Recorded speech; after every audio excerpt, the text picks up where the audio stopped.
I never imagined that my life would take such a dramatic turn. I was always the one in control, the one who knew what she wanted and how to get it. But before I tell you this story, please consider to subscribe. Hello everyone, my name is Ella and life has a funny way of throwing curveballs, and the biggest one of all was the day my father informed me that I was to marry Eric DuPont, Eric DuPont. The name alone made my stomach turn. He was everything I despised: arrogant, cold, and insufferably smug. Our families had been business rivals for as long as I could remember, and the thought of joining forces with the DuPonts was almost unthinkable. But in the world of high finance and politics, love was often a luxury we couldn't afford. My father's business was in trouble, and this marriage was his way of securing a future for our family. When Eric and I first met to discuss the terms of our arrangement, it was clear that we were both equally displeased with the situation. He sat across from me in the grand dining room of our estate. His expression as hard and unyielding as stone. "Let's not pretend this is something either of us wants," he said, his voice devoid of warmth. I matched his tone. "Agreed. This is a business transaction, nothing more, and so, we signed the papers, sealing our fates with ink on paper, bound by duty and obligation rather than affection or desire. The first few months of our marriage were a living nightmare. We lived under the same roof, but we were worlds apart. Our interactions were limited to cold, formal exchanges, and every conversation felt like a battle. We were like two enemies forced into a truce, neither willing to lower their guard. Eric spent most of his time at the office, burying himself in work, while I immersed myself in managing the household and overseeing charitable projects that were, frankly, more about keeping up appearances than making any real impact. It was a lonely existence, and I found myself resenting Eric more with each passing day. One evening, after a particularly tense dinner, I decided I'd had enough. I retreated to the library, a glass of wine in hand, seeking solace among the books. It was there, in the quiet solitude, that I began to reflect on my life. How had I ended up here, trapped in a loveless marriage with a man I couldn't stand? As I sat there, lost in thought, Eric entered the room. I stiffened, expecting another cold exchange, but instead, he surprised me. "I didn't know you enjoyed reading," he said, his tone surprisingly gentle. I looked up, startled by the unexpected softness in his voice. "I didn't think you noticed anything about me, he hesitated, as if weighing his words. "I've noticed more than you think. We've just been too busy hating each other to see it." His words caught me off guard. For the first time, I saw a glimmer of vulnerability in him, a crack in the armor he always wore so tightly. It was the first real conversation we'd had since our marriage, and it left me feeling more confused than ever. As weeks turned into months, something began to shift between us. It was subtle at first, small gestures, fleeting moments of connection that neither of us acknowledged. But slowly, the ice between us began to thaw. One evening, as we sat across from each other at dinner, I noticed something different in Eric's eyes. There was no longer the harshness I had grown accustomed to, but rather a softness that I had never seen before. "You're different," I said, unable to keep the curiosity out of my voice. He looked up from his plate, surprised by my observation. "I could say the same about you." We fell into a comfortable silence, each of us lost in our thoughts. For the first time, I began to wonder if there was more to Eric than the cold, calculating businessman I had married. Our interactions became more frequent, and to my surprise, I found myself looking forward to them. We began to talk more, sharing stories from our pasts, our dreams, and even our fears. It was as if we were slowly peeling back the layers we had so carefully built around ourselves. One night, as we sat by the fireplace, I found myself laughing at one of his jokes. It was a genuine, heartfelt laugh, and it felt like a release, a moment of pure joy that I hadn't experienced in a long time.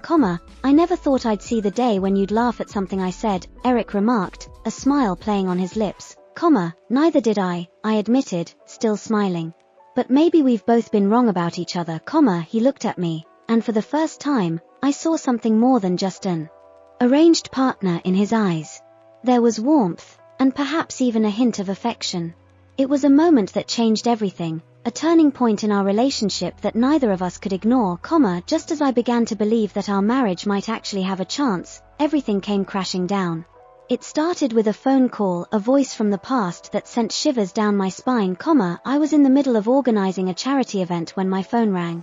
The number was unfamiliar, but something compelled me to answer. Hello?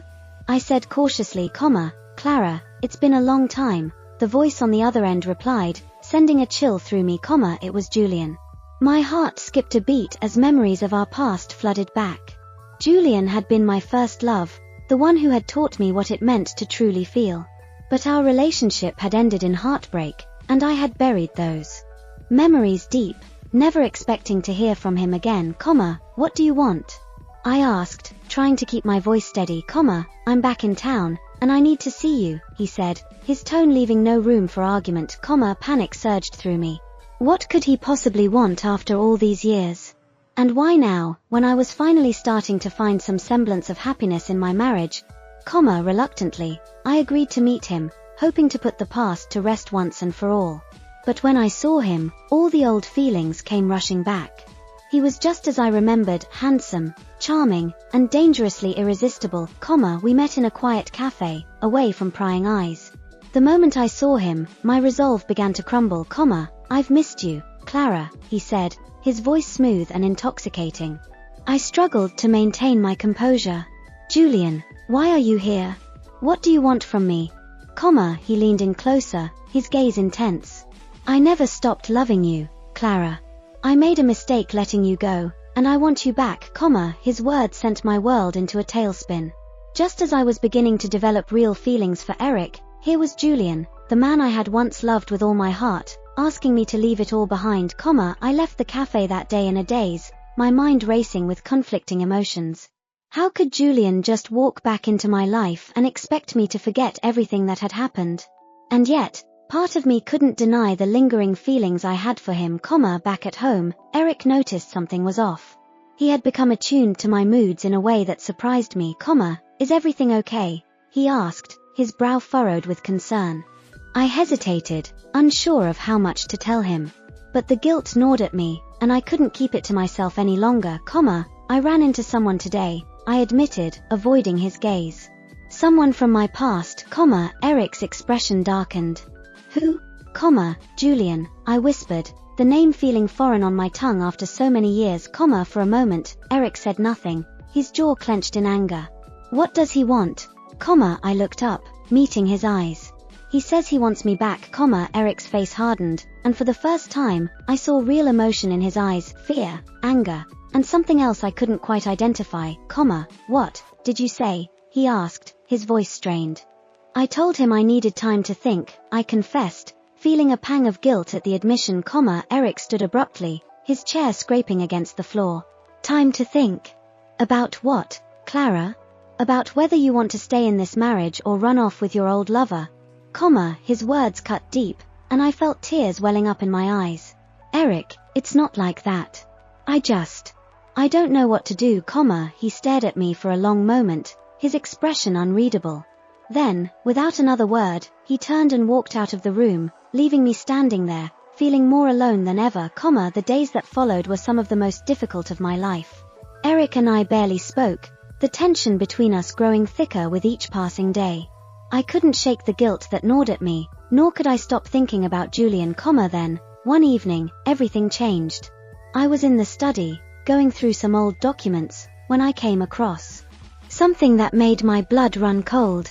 It was a letter, tucked away in the back of a drawer, written in a familiar handwriting. My heart pounded as I read the words, each sentence driving a knife deeper into my chest. It was a letter from Eric to someone I had never heard of before, Isabel. In the letter, Eric confessed his love for Isabel, recounting their secret meetings and the passion they had shared. The date on the letter was from a year before our marriage. I felt as if the ground had been pulled out from under me. How could Eric have been in love with someone else while agreeing to marry me? And worse, had he continued to see her after our marriage? I confronted Eric that night, the letter clutched in my trembling hand. He looked at me with a mix of shock and guilt as I demanded answers. Who is Isabel? I asked, my voice trembling with emotion. Eric paled, his eyes widening as he saw the letter. Clara, I can explain, explain what? I interrupted, my voice rising. That you were in love with another woman while we were getting married? That you've been lying to me this whole time? It's not what you think, he insisted, stepping closer. Isabel was. She was someone I loved before I met you. But it ended before our marriage, I swear, then why do you still have this letter? I demanded, my voice breaking. Why haven't you let go of her? Eric looked at me, his expression filled with regret. Because I didn't know how. I didn't know how to let go of someone who meant so much to me. But I'm not in love with her anymore, Clara. I haven't been for a long time, I wanted to believe him, but the pain and betrayal I felt were too overwhelming. How could I trust him after finding out about this secret? And what did it mean? For us, for our marriage, as I tried to process the revelation about Isabel, I couldn't help but wonder if there was more to the story. Was this just another secret in a marriage full of them? And what about Julian? Could his sudden reappearance be connected to all of this? I decided to do some digging of my own. I started by looking into Isabel, hoping to find out who she was and what had really happened between her and Eric. What I discovered was shocking, Isabel wasn't just some random woman from Eric's past, she was Julian's sister, the realization hit me like a ton of bricks. Julian hadn't just come back into my life by coincidence, he had a hidden agenda. He wanted to use me to get revenge on Eric for whatever had happened between him and Isabel, I felt sick to my stomach. Had Julian been manipulating me this whole time, playing on my emotions to get back at Eric? And if so, what did that mean for my marriage? Could I ever truly trust anyone again? Armed with this new information, I knew I had to confront both Julian and Eric. But how could I do it without everything falling apart? I needed to be careful, to play my cards right if I wanted to uncover the truth and protect myself in the process. I arranged to meet Julian first. We met in the same cafe as before, but this time, I was determined to get answers. Why didn't you tell me Isabel was your sister? I asked, my voice steady despite the turmoil inside me, Julian's expression faltered, but only for a moment. I didn't think it was important, not important. I repeated, incredulous. You didn't think it was important to tell me that your sister was the woman Eric was in love with before our marriage? What are you really after, Julian? He leaned back in his chair, his eyes narrowing. I'm not after anything, Clara. I just wanted to see you again, to see if there was still something between us, I shook my head, feeling a mix of anger and betrayal. You're lying. You wanted to use me to get back at Eric for whatever happened with Isabel. Admit it, for a moment, Julian said nothing, his gaze locked on mine. Then, he sighed, leaning forward. Fine. You're right. I did come back for revenge. But when I saw you, when we talked, I realized that I still love you, Clara. And that's why I'm telling you the truth now, I didn't know what to believe. Part of me wanted to trust him, to believe that his feelings for me were real. But another part of me knew that I couldn't afford to be naive, I need time, I said finally, standing up. I need to figure out what to do, Julian watched me go, his expression unreadable. As I walked out of the cafe, I felt a sense of determination wash over me. I couldn't let myself be a pawn in someone else's game. I had to take control of my own life, my own fate. My story isn't over yet, please consider subscribing to the channel, thank you. Back to the story. When I got home, I confronted Eric once again, this time armed with the truth about Isabel's identity. Why didn't you tell me Isabel was Julian's sister? I asked, my voice laced with accusation, Eric looked stunned. How did you find out? That's not important, I said, crossing my arms. What's important is that you lied to me. Again, he ran a hand through his hair, clearly frustrated. Clara, I didn't tell you because I didn't think it mattered. Isabel was in my past, and I didn't want to bring up old wounds, but it does matter, I insisted. Because Julian came back into my life, and I'm starting to think it wasn't just by coincidence. Eric's eyes narrowed. What are you saying? I'm saying that I think Julian is using me to get back at you for whatever happened between you and Isabel. And I need to know the truth, Eric. All of it, he looked at me, his expression conflicted. Clara, there's something I need to tell you. Something I should have told you a long time ago, my heart raced as I braced myself for what he was about to say, Eric took a deep breath, his eyes filled with regret. Isabel and I were together for a long time, but it wasn't meant to be. She was in love with someone else, Julian. I didn't know it at the time, but she was only with me because she was trying to make him jealous. When I found out, I was devastated, I listened in stunned silence, my mind racing to piece together the puzzle, Isabel ended things with me and went back to Julian, but their relationship didn't last. He left her, and she blamed me for everything. She told Julian that I had forced her to leave him, that I had manipulated her into being with me. None of it was true, but Julian believed her, so Julian's been holding a grudge against you all this time, I murmured, more to myself than to Eric, Eric nodded. Yes. And when I found out that he had come back into your life, I knew it wasn't just a coincidence. He wants to hurt me by taking you away, I felt a mix of emotions, anger, betrayal, and a deep sense of sadness. Julian had manipulated me, and Eric had kept secrets from me. But as I looked at Eric, I realized that he was just as much a victim in this as I was, What do we do now? I asked, feeling lost, Eric stepped closer, taking my hand. We face this together. We can't let Julian win. If we're honest with each other, if we trust each other, we can get through this, For the first time since our marriage began, I felt a sense of unity with Eric. We were no longer two people bound by a contract, but partners facing a common enemy, The days that followed were tense as Eric and I prepared to confront Julian. We knew we had to be careful, that one wrong move could send everything crashing down. But we were determined to take control of our lives and protect what we had started to build together, We arranged to meet Julian one last time, this time on our terms. The setting was neutral, another quiet cafe, but the atmosphere was charged with tension, Julian arrived, his expression smug as he took a seat across from us. I see you've decided to join forces, he remarked, his tone dripping with sarcasm, We know what you're trying to do, Julian, Eric said, his voice steady. And it's not going to work, Julian raised an eyebrow, feigning innocence. I don't know what you're talking about, You've been trying to manipulate Clara into leaving me, Eric continued. But it ends here, I watched Julian's expression carefully, searching for any sign of remorse or regret, but all I saw was cold calculation, What's your plan, Julian? I asked, my voice firm. Why are you really here?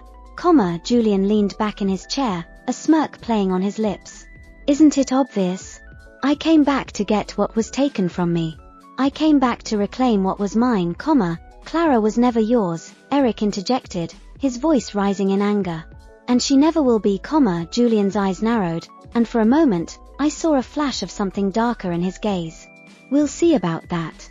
The confrontation ended without resolution, but the message was clear, Julian wasn't going to back down, and neither were we. As Eric and I left the cafe, I felt a renewed sense of determination. We were in this together, and no matter what Julian tried, we wouldn't let him tear us apart, Just when I thought the worst was behind us, an unexpected offer came our way, one that would change everything. It was a business deal, proposed by a third party, that could potentially save both Eric's and my father's companies from financial ruin, the catch?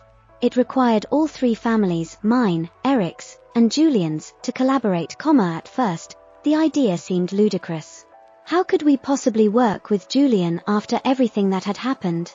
But as Eric and I discussed it, we realized that this might be our chance to finally put an end to the animosity between our families, we could use this as an opportunity to expose Julian's true intentions, Eric suggested.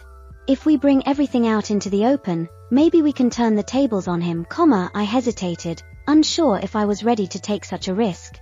But the more I thought about it, the more I realized that this might be our only chance to free ourselves from the web of lies and manipulation, We'll do it, I agreed, my resolve strengthening. But we have to be careful. Julian won't go down without a fight, and so, we agreed to the deal, knowing that it would require us to navigate a minefield of deceit and treachery.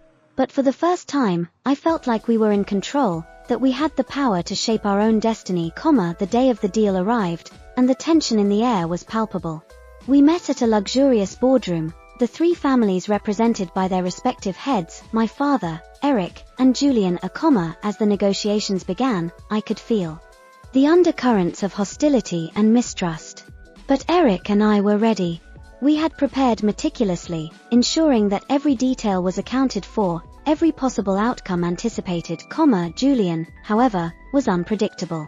He played his role flawlessly, charming the others while subtly undermining the negotiations. But we had a plan, and we were determined to see it through. As the discussions continued, I noticed something strange. Julian was becoming increasingly agitated. His confidence seemed to waver, and I couldn't shake the feeling that he was hiding something. And then, in the middle of the negotiations, it happened. Julian made a critical mistake. He revealed his hand too early. It was a slip of the tongue, a small but significant error that exposed his true intentions. Eric and I seized the opportunity, turning the tables on him and forcing him to reveal his true agenda. Julian's facade crumbled as we laid out the evidence of his manipulation and deceit. The others in the room watched in stunned silence as he desperately tried to regain control, but it was too late. The truth was out, and there was no going back.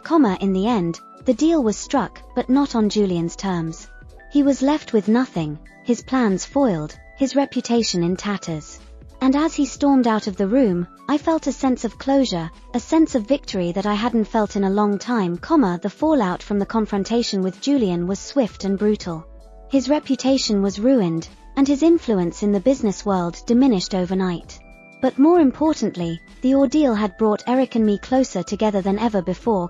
For the first time in our marriage, I felt like we were truly partners, equal in every sense of the word.